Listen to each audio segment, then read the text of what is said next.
Felicity is well known in the local government sector and has over 10 years of specialist experience in environment, planning and administrative law. She recently assisted the LGA in relation to review and consultation on the Planning, Development and Infrastructure Act 2016. And our second speaker is Alex Hart from Dipto. Prior to her current role, Alex has worked in Did I say something wrong? Oh.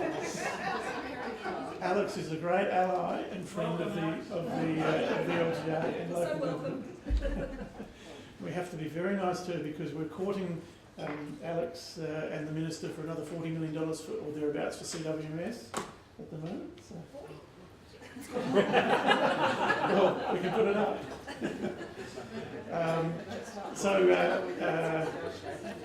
Continuing on, so Alex has worked in a range of roles across state government, including planning, environment, and an extensive period of time in the Office of Local Government, where she has been very helpful to the LGA and the sector. So Felicity and Alex will give us a very broad and detailed update on legislative reviews that have been happening in recent times. So thank you, Felicity. Thanks, everyone.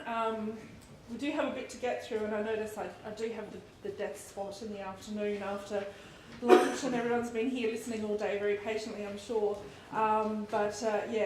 What I propose to do is go through some of the legislative reform. Alex from the Offices of Local Government will go through the amendments to the Local Government Act and the conflict provisions, etc. So she can deal with that. As for my part, I intend to go through the Planning and Development and Infrastructure Act, as well as the Local Nuisance and Litter Control Act and the amendments to the Dog and Cat Management Act. So we've got a little bit to get through. I'll try and get through it as quickly as I can, but I think it might be easier if we do deal with questions at the end so that we can get through that material. Sorry, a bit hard to see. So I guess it's just important to note that none of the above legislation has commenced yet, and they are still waiting proclamation. The Planning, Development and Infrastructure Act and the Nuisance Act are likely to be some time away before they are commenced and do become operative, particularly because a lot of the supporting instruments, such as the regulations, as well as the policy for the planning and design code are yet to be drafted and potentially consulted upon. So I think we're some way off with respect to those two acts. And as for the Dog and Cat Management Act amendments, that's also awaiting proclamation. So just be aware that these changes that I'm talking about aren't currently yet in operation. So I expect that many of you are probably familiar with the Planning, Development and Infrastructure Act, or I'm going to call it the PDI Act from now on, and you've probably had some training or overview or read through the LGA consultation papers that were distributed. And you've probably heard that it was a reasonably tumultuous process through Parliament. It was introduced in Parliament on the 8th of September and without any consultation prior to the introduction on the actual piece of legislation. And subsequently there were 200 amendments that were made to the principal legislation in its journey through Parliament. So it's quite a different act to the initial bill that hit the floor of Parliament on the 8th of September. But understandably, it is quite a contentious area of law, and there are a lot of vested interests in our planning legislation, particularly from representative bodies such as the LGA and development bodies. So it's probably expected that it would have been a bit of an upheaval. So it was ultimately passed and agreed to by Minister Rao with some compromises, particularly concerning, many of you probably are aware, to permit elected members to sit on panels, and that I think pushed it through to the final stages to let it be passed in Parliament. So, in short, the legislation will ultimately replace our current planning scheme as set out under the Development Act. Primary object of the Act, as identified in the Act, is to create a planning system which supports and enhances the state's livability and prosperity in ways that are ecologically sustainable and meet the needs and expectations of the state's diverse communities by creating an effective, efficient and enabling planning system. A lot of the politicking around the legislation was to create effectively a much more streamlined assessment process, in order to create opportunities in South Australia, which I think it largely does to a degree. Obviously there's still a lot of working out of the nuts and bolts with respect to the policy and how that will sit with the Act and the regulations. Obviously one of the big ticket items or changes is with respect to the legislation is the infrastructure schemes. I think it's been well recognised that there has been concern around infrastructure or the provision of infrastructure with respect to large-scale development, who funds it, how is it funded. So this is, I think, one of the first times, outside the open space contributions that we've had a comprehensive infrastructure scheme. I'm going to go into that in a bit more detail momentarily, but those infrastructure schemes was probably the most amended part of the legislation. I understand it will be a 3 to 5 year process. So according to Dick Ty, it's going to be a process where aspects of... There's definitely something wrong with the mic. Yes. So just get it looked at. So Okay, no problem. Sorry, it's until it's everywhere. Yeah. So aspects of the parts of the Development Act will be turned off as the new legislation will be turned on. So it's intended to take some time. I understand Dick Ty are busily working towards getting, I guess, at least the first instance, the Commission, the South Australian Planning Commission established and putting the processes in order. That said, I understand that there's still no funding for the legislation and the implementation of the legislation, and that will come through in the next state budget, which I understand will come out or will be introduced once the federal election is over. So it's still a little bit way off, and obviously the Act is subject to that funding being made available. Now I've prepared, and please just excuse this, it's a very loose flowchart. I'm told that visual representation does provide some guidance in understanding how these types of pieces of legislation sort of work or sit together. So don't rely on this. There is a lot of overlapping between the different boxes, and if that was the case, there'd be arrows everywhere, but I've just sort of tried to represent it in a way that you can hopefully understand a bit more clearly. But does it make sense? Do you understand it now? So essentially, a lot of the power sits with the Minister, and the Minister, as well as the Minister has the power with respect to a lot of functions and controls under the Act. And once the Act becomes operative and the funding's all in place, the State Planning Commission will be established, and the State Planning Commission will have the primary role or function with respect to development assessment and the development processes and procedures under the Act. So they will be responsible for main aspects around development assessment, as well as the establishment of the statutory instruments, as well as the Minister, particularly like the State Plan, the Regional Plan and the Planning and Design Code, as well as the establishment of the practice directions.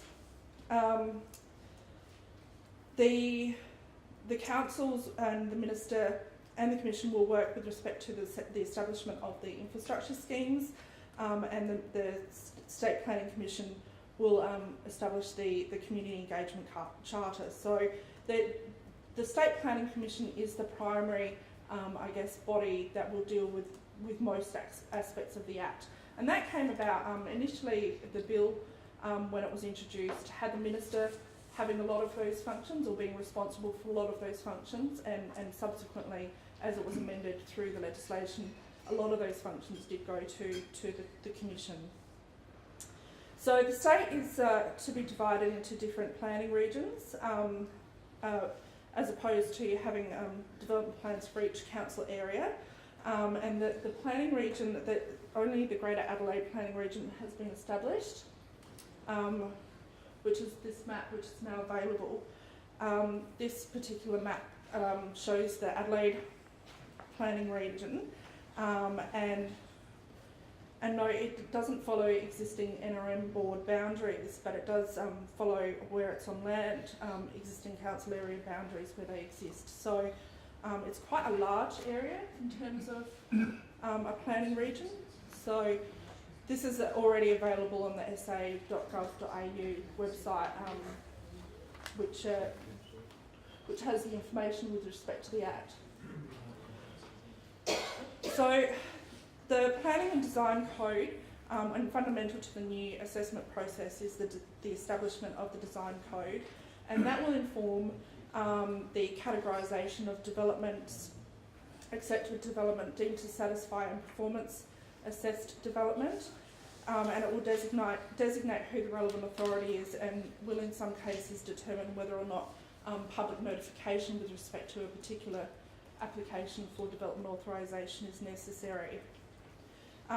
The practice directions are to be published by the Commission and will assist in the development assessment of development classified as impact assessed, restricted and performance assessed, which I'll go into momentarily. There's also the ability to establish what will be known as joint planning boards. From what I understand, these are intended to operate more in regional areas as opposed to in Greater Adelaide. But there's nothing restricting any councils in Greater Adelaide entering into what's called a planning agreement.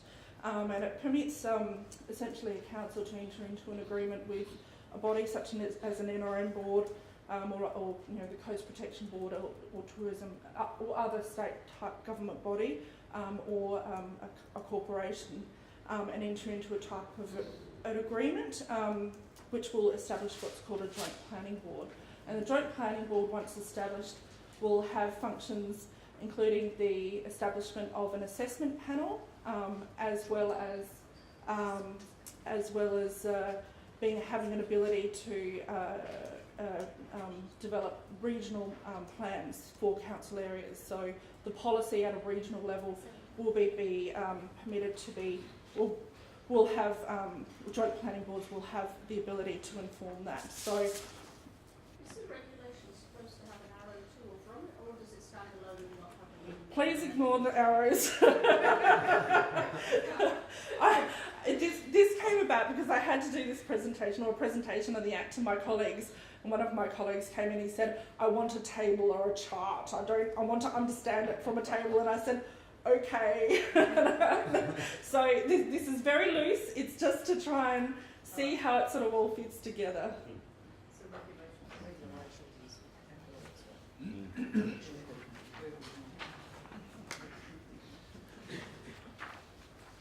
One of the other key aspects of the legislation is the establishment of the Community Engagement Charter.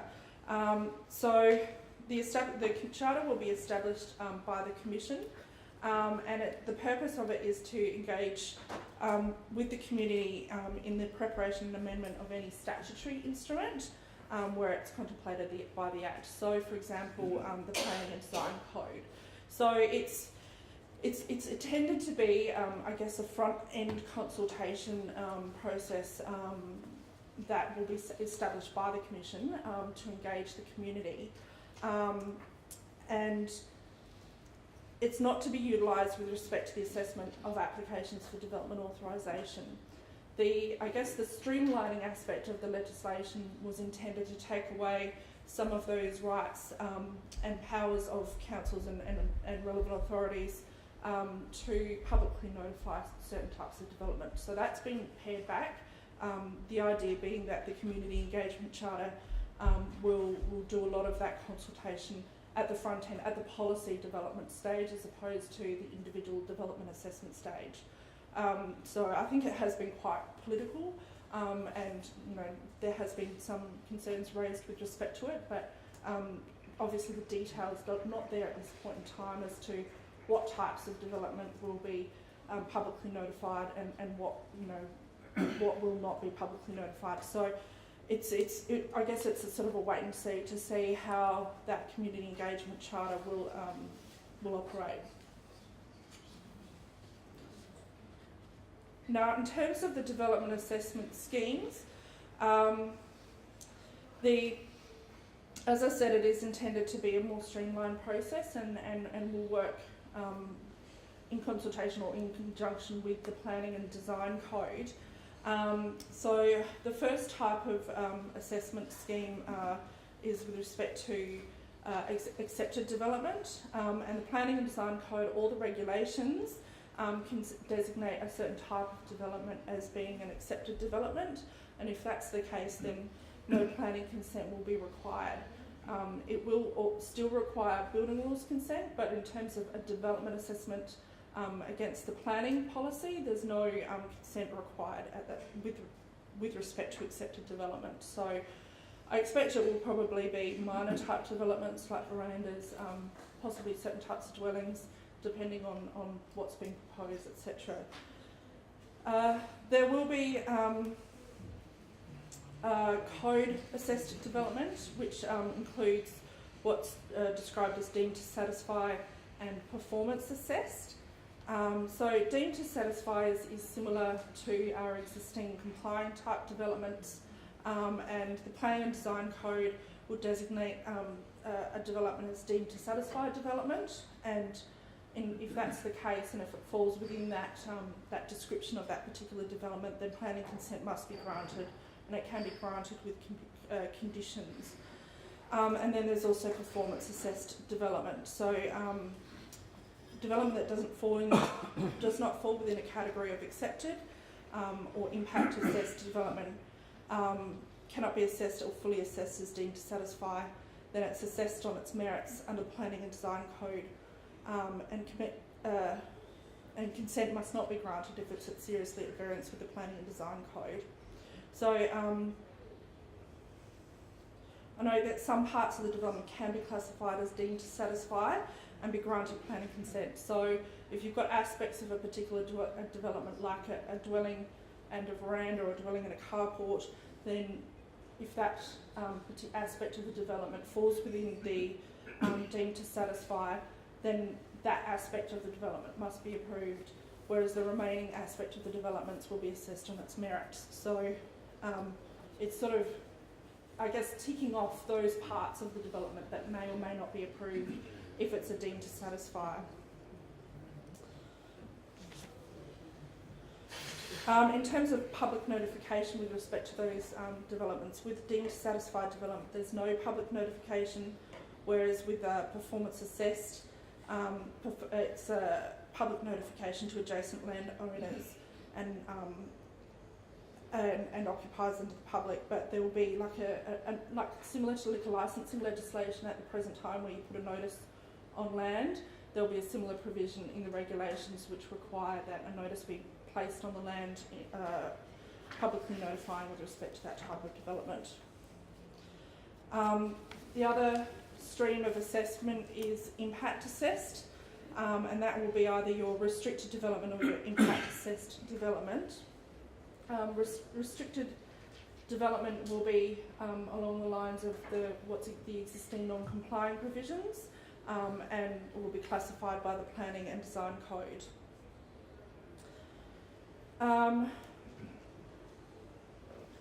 And the notice, with respect to public notification, notice must be given to the owners and occupiers of adjacent land, and with the notice being placed on the land as well. And interested persons can make representations to the Commission and appear before the Commission. And with impact assessed development, that's along the lines of the existing major development assessment scheme. So that follows similar provisions along there, and it's effectively development that might be called in by the Minister and assessed according to an assessment process established by the Commission. So those, I guess, are effectively our assessment schemes. Another main, I guess, aspect of the Planning Development Infrastructure Act is with respect to environment and food production areas. So the Act provides for the creation of an EFPA, and that's also already declared by map. So this is Northern Adelaide, and the areas marked in green is your EFPA, and your areas marked in purple are the Barossa, which is currently protected by the character preservation laws. So, and that's the southern part of Adelaide, so that's also included in the EFPA. And the areas marked in yellow or orange are your rural living areas.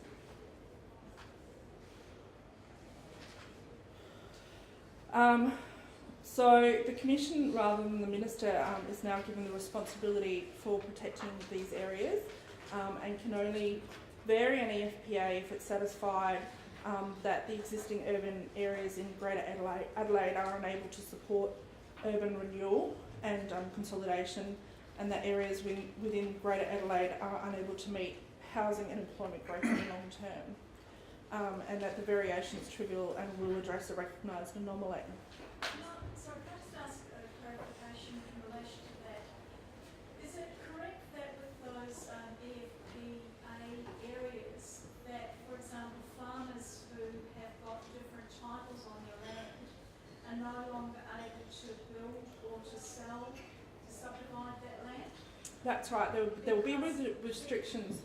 Because that has significant impact for people living in rural areas. So farmers that are borrowing money and know that they have land that they have previously subdivided, they're paying rates on, that they can sell when times get tough, can no longer do that. So there's considerable concern amongst the rural the people living in rural areas and farmers in relation to their property titles that they're subdivided, knowing that they can sell them off when they need to, now that they can't. I'm just wondering whether or not you know whether anything's been done about that, or whether that's been raised as an issue. It's certainly been raised in our council area by a number of the rural property holders. Yeah, I mean, the idea of the EFPA is to prevent subdivision and I guess make it more difficult, or the assessment of that more difficult. So these are properties that already have subdivisions on them, with separate titles. Oh, okay. And they can so what I've been told is they can no longer sell so a separate title. No, they can. They're entitled to sell whatever allotments that they hold that are on, that are already subdivided. They're more than welcome to do that. And those allotments can then be built on? I'm not sure about that. I don't think so. It depends on the policy at policy level whether they can. Usually, farming allotments you can't build residential dwellings on. So. Well, I know, for example, we bought 40 acres off somebody who's subdividing their farm and have built on that. Don't have any animals or stock. That's no longer going to be possible. But it means that farmers who have separate titles, who have borrowed against those titles, can no longer sell them, and so are going to significantly increase their debt, and also their property value will significantly decrease because they're no longer able to sell their titles. There's no restrictions on the sale of land. Because That's right. It's just restrictions on the development of the land. So there will be restrictions on how it's developed, and they may not be able to continue to develop it in the way that they perhaps had already intended. So, or had intended. So there is a possibility that if, previously you could build a dwelling on it under the current policy. I mean, keeping in mind that none of this is operative yet, but in future when this does become operative, they may not be able to use it or develop it in the way that they had intended previously. So what I'm saying is that's going to have a significant impact on the rural economy because farmers will no longer be able to sell their titles because no one can build on it. So it's not going to be sellable land, and that's going to significantly Mm. Yeah, so I think it has been quite a political amendment. Do you want to answer that, I was Matthew? to say the design of the EFPA is then respected of all policies and development plans, so you can build hands-on. Okay, there you go. But yeah, the areas that are green, the existing policy will allow.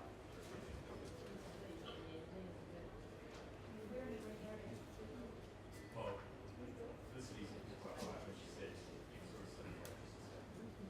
So it's quite it's quite behind the policy currently has.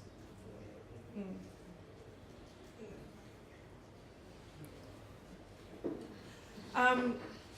With respect to EFPAs, a 5-yearly review is required to be conducted by the Commissioner. And with the purple areas which are shown are the existing character preservation areas, which are current, the legislation is current, will gain status and protection as an EFPA in the event that the character protection laws cease to be protected, or that land ceases to be protected by those laws. So I'm just going to quickly move on to the infrastructure. So Part 13 of the Act provides for the infrastructure delivery schemes, and this part of the bill was significantly amended, as I said, through its passage through Parliament. And as introduced, the bill provides for the bill had provided for a single type of infrastructure stream. The Act, in comparison, now provides for what's called a basic infrastructure scheme and what will be known as a general infrastructure scheme. The basic infrastructure scheme relates to nominated types of infrastructure required for the purposes of designated growth areas, and these areas are where land is intended to be developed by way of land division and sale, rezoning and urban infill. Basic infrastructure is defined to include, for example, utility infrastructure, roads and bridges and stormwater management infrastructure, embankments, as well as channels and drains and other necessary works. General infrastructure is intended to facilitate urban renewal or development of significant nature to provide incentive for the provision of essential infrastructure and to provide for equitable distribution and apportionment of the costs. In terms of funding, an infrastructure scheme may provide for the funding arrangements, and the Act provides for the enhanced oversight by SCOSA, and in respect of funding arrangements compared with the role provided for SCOSA under the bill.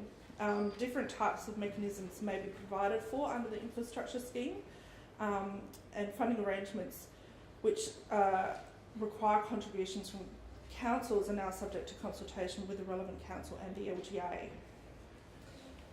In addition to the approval of all persons who own the land in a proposed contribution area other than a council and the state government must be obtained prior to the implementation of the funding arrangement. So this may result in a situation where, 5 minutes, a situation where you know, it would be quite onerous to get that funding arrangement off the ground. I don't have any time to take questions on this, but we can deal with it at the end. One of the improvements to the legislation through the passage of the bill through Parliament is that if an infrastructure fund which council has made contributions is wound up, the monies in the fund must be used for the benefit of the community from which the funds were collected. And another amendment to the bill clarifies that the extent of council liability for the cost of the infrastructure under a general scheme is limited to the funding contributions to be made under the relevant scheme. So there were some, I guess, positive amendments for councils. Now I'll just move on to the Local Nuisance and Litter Control Act. Now the purposes of this Act was to formalise and regulate the role of local government in managing local minor nuisances, and by establishing consistency in the management of nuisance across the state. And it also provides a scheme for litter control in the state. In the consultation paper that the EPA provided, they considered that there was considerable confusion within the community about state and local government roles and responsibilities, relating to local government nuisance or local nuisance issues. And there's a number of pieces of legislation that can deal with aspects of local nuisance and squalor and junkyards, etc. Though they weren't always sort of adequately addressed to the concerns that have arisen. So the Act sought to formalise the role of local government in managing local nuisances and litter, and it will establish, a bit more of a consistent approach to those issues. Now, I guess the key elements is that council is the principal authority which will deal with local nuisance and litter in its area, and the Act confers various functions on a council, such as taking action to detect, prevent and manage local nuisance and litter in its area. The guiding principle of the Act is that it clearly delineates council as being responsible for local nuisance that are not associated with activities of environmental significance. Conversely, it formalises the EPA responsibility for all nuisance issues arising from activities of environmental significance and any incidents that cause potential or actual material or serious environmental harm. And this table was taken from the Environment Protection Authority Local Nuisance Explanatory Report, and I just thought it sort of provided, a clear understanding of where councils come into play. So the first two being an instance where it's not EPA licensed, but the actual incident that's been investigated has a potential or actual serious or material environmental harm. The second being that it's EPA licensed and it has a potential or actual serious material environmental harm, and it falls within the responsibility of the EPA. If it's EPA licensed and it's a local nuisance, then it's still with the EPA, and if it's not EPA licensed and it's a local nuisance, then it falls within the council control. So it's, I think this sort of gives some better understanding of how it's intended to work. Just quickly, authorised officers include police officers, a person appointed by the Minister, and anyone appointed as an authorised officer by a council. And the Act specifies the various powers of authorised officers, including the power to enter, inspect premises or vehicles, which is quite a broad power. There is a new definition of local nuisance, and it's where it causes any adverse effect on the amenity value of an area which is caused by light, noise, odour, heat, smoke, fumes, aerosols or dust, as well as other provisions. And Schedule 1 also identifies things that are not local nuisance, and that's a long list of things that fall outside of the local nuisance provisions, including those types of nuisance which are carried on in accordance with a permit that's already licensed or issued. There are penalties for causing local nuisance, and it includes a maximum penalty of $60,000 in the case of a corporation, or $30,000 in relation to for a natural person. Further penalties include $20,000 for a company or $10,000 for a natural person who carries on an activity that results in local nuisance. So there are sort of tiered offence provisions.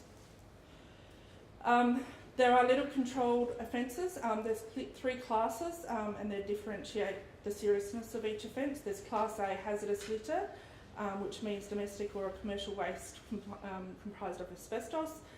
Class B, hazardous litter, and general litter, and they're quite detailed in their definitions. And there's also a dobbing litter scheme, so the citizen notification provision, which permits some notification, and we understand that there will be an app which will be developed for that purpose. The council can issue an abatement notice, imposing a requirement on a person to secure compliance with the Act, and they can and the council, if there's failure to comply with that notice, the council can take the action in order to secure compliance. And there are abilities to appeal those abatement notice, which is an appeal to the Environment Resources and Development Court. There are civil remedies and penalty provisions that permit the council to actually take those proceedings in the Environment Resources and Development Court where an abatement notice hasn't been issued.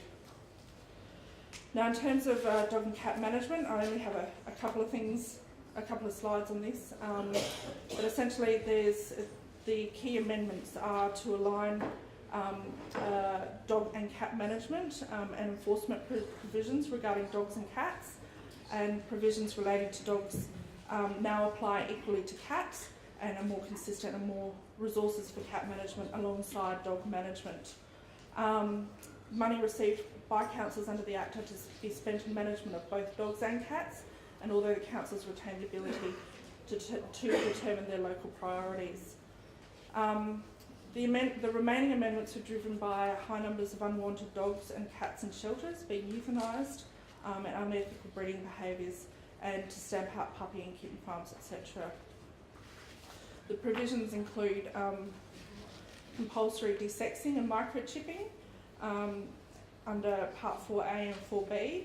I note that 4B doesn't apply to working livestock dogs, and both establish penalties for non-compliance with those provisions. The regulations are still to come with respect to those provisions, and the Dog and Cat Management Board are required to keep a register.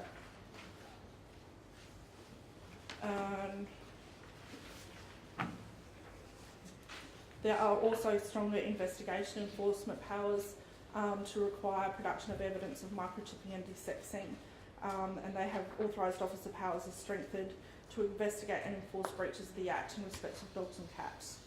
I think I might just finish off there so that Alex has plenty of time to do her part. But that's, sorry, let's do it quickly. Sorry, with the nuisance legislation, what is the definition of local nuisances? I could go through it in a bit more detail with you, maybe in the break or afterwards, if that's okay. But is it inclusive of noise? Yes. So council now have the responsibility for noise. Yes, provided it doesn't fall within the exceptions under Schedule 1.